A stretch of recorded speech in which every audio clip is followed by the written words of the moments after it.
Contudo, em 2015 mudou. Mas como sabemos, as apostas, principalmente as apostas desportivas, né, aquelas que são dedicadas a eventos esportivos, jogos de futebol, jogos de basquete, esportes em geral, elas começaram a se multiplicar de forma exponencial no Brasil, né, com os sites das casas de apostas disponíveis para os brasileiros, onde eles poderiam fazer cadastros, fazer o cadastro, fazer o investimento ali e estava tudo certo. Mas isso era legal? Podia-se fazer isso? Não era contravenção penal, já que aqui no Brasil é proibido jogos de azar? Na verdade, nunca foi ilegal apostar em casa de aposta, fazer essas apostas em casas de apostas online, como Bet365, Sporting Bet, enfim. Por quê? Porque a lei é muito clara quando ela dizia que para se considerar contravenção penal, a unidade onde se fazia a aposta tinha que ter um espaço concreto dentro do território nacional. E já que essas casas de apostas funcionavam fora do Brasil por meio de um servidor localizado em outro país, fora do território nacional, e o que os apostadores fazem, na verdade,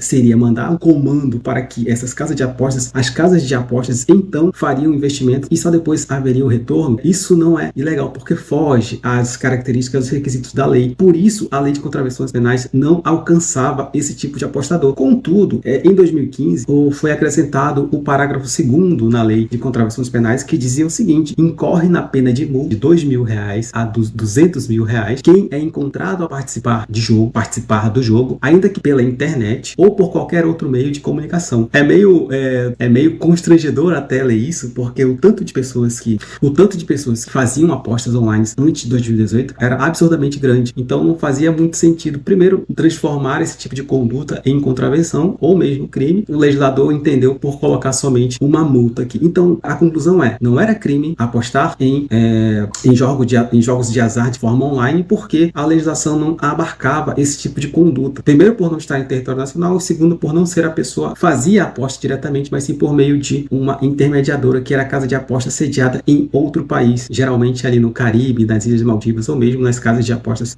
europeias ou as asiáticas. Mas por que isso? Por que não era contravenção penal? Porque a lei é muito clara quando ela diz que, no caso da lei de contravenções penais, que ela simplesmente considerava para a contravenção as casas de apostas ou os cassinos localizados em território nacional e não fora do Brasil, né? Primeiro que quando ela fala isso, lá na lei de contravenções, o artigo 2º diz o seguinte: a lei brasileira só é aplicável à contravenção praticada em território nacional, ou seja, a aposta não era realizada no Brasil, e sim por meio de uma intermediadora casa de aposta de forma online em outro território que não era o Brasil. Enfim, mas caberia aquela multa.